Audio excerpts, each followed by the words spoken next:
ओम शांति। 5 जनवरी 2025। अव्यक्त बाप दादा के महावाक्य।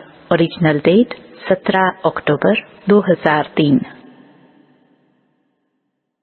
पूरा वर्ष संतुष्ट मणि बन सदा संतुष्ट रहना और सबको संतुष्ट करना। बाप दादा सभी बच्चों को डबल राज्य अधिकारी देख रहे हैं। अभी के भी स्वराज्य अधिकारी राजे हो और भविष्य में तो राज्य आपका जन्म सिद्ध अधिकार है, तो डबल राजे हो।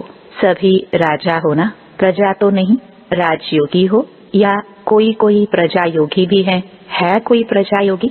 पीछे वाले राजयोगी हो, प्रजा योगी कोई नहीं है ना? पक्का सोच के हाँ करना। राज अधिकारी अर्थात सर्व सूक्ष्म और स्थूल कर्मेंद्रियों के अधिकारी, क्योंकि स्वराज्य है ना, तो कभी कभी राज्य बनते हो या सदा राज्य रहते हो।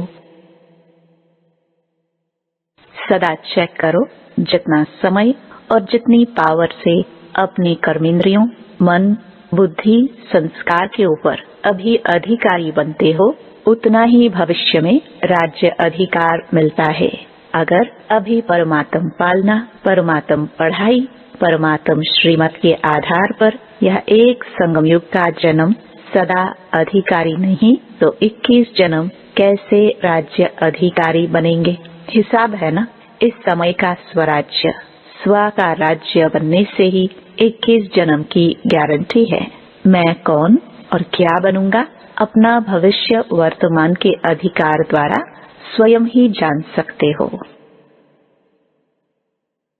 सारे कल्प में चक्कर लगाओ। धर्मात्मा हो गए, महात्मा हो गए, धर्म पिताए हो गए, नेताए हो गए, अभिनेताए हो गए। ऐसी पर्सनालिटी कोई की है जो आप देव आत्माओं की सत्युग में है? अपना देव स्वरूप सामने आ रहा है ना? आ रहा है या पता नहीं हम बनेंगे या नहीं? पक्का है ना? अपना देव रूप सामने लाओ और देखो, पर्सनालिटी सामने आ गई। कितनी रॉयल्टी है। प्रकृति की पर्सनालिटी वाली हो जाती है। पंछी, वृक्ष, फल, फूल सब पर्सनालिटी वाले रॉयल। चेक करो, प्योरिटी की पर्सनालिटी सदा रहती है। मनसा वाचा कर्मणा, वृत्ति, दृष्टि और कृति सब में प्योरिटी है।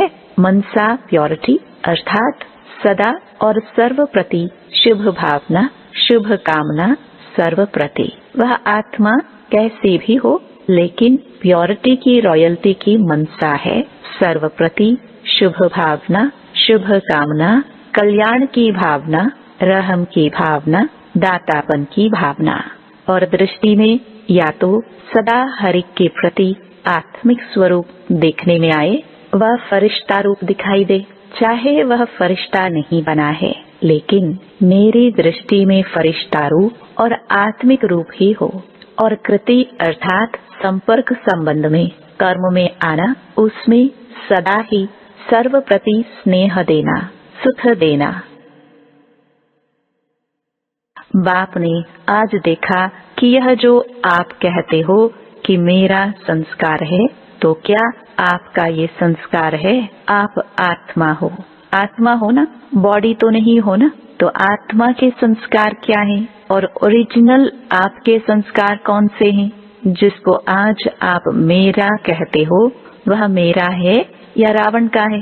किसका है? आपका है। नहीं है तो मेरा क्यों कहते हो? कहते तो ऐसे ही हो ना कि मेरा संस्कार ऐसा है। तो आज से ये नहीं कहना मेरा संस्कार नहीं। कभी यहाँ वहाँ से उड़ के किचड़ा आ जाता है ना, तो यह रावण की चीज आ गई, तो उसको मेरा कैसे कहते हो? है मेरा? नहीं है ना, तो अभी कभी नहीं कहना। जब मेरा शब्द बोलो तो याद करो मैं कौन और मेरा संस्कार क्या। कुछ भी हो जाए, अपने स्वमान की सीट पर एकाग्र रहो, भटको नहीं। कभी किस सीट पर, कभी किस सीट पर नहीं। अपने स्वमान की सीट पर एकाग्र रहो और एकाग्र सीट पर सेट होके अगर कोई भी बात आती है ना, तो एक कार्टून शो के मुआफिक देखो। कार्टून देखना अच्छा लगता है ना, तो यह समस्या नहीं है। कार्टून शो चल रहा है, कोई शेर आता है, कोई बकरी आती है, कोई बिच्छू आता है, कोई छिपकली आती है, गंदी कार्टून शो है। अपनी सीट से अपसेट नहीं हो, मजा आएगा। वरदान, शुभ चिंतन और शुभ चिंतक स्थिति के अनुभव द्वारा ब्रह्मा बाप समान मास्टर दाता भव। ब्रह्मा बाप समान मास्टर दाता बनने के लिए ईर्ष्या, घृणा और क्रिटिसाइज, इन 3 बातों से मुक्त रहकर सर्व के प्रति शुभ चिंतक बनो और शुभ चिंतन स्थिति का अनुभव करो। क्योंकि जिसमें ईर्ष्या की अग्नि होती है वे स्वयं जलते हैं, दूसरों को परेशान करते हैं। घृणा वाले खुद भी गिरते हैं, दूसरे को भी गिराते हैं। और हंसी में भी क्रिटिसाइज करने वाले आत्मा को हिम्मतहीन बनाकर दुखी करते हैं। इसलिए इन 3 बातों से मुक्त रह शुभ चिंतक स्थिति के अनुभव द्वारा दाता के बच्चे मास्टर दाता बनो।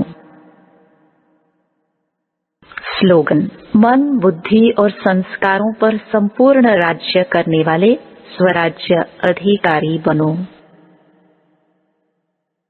ओम शांति।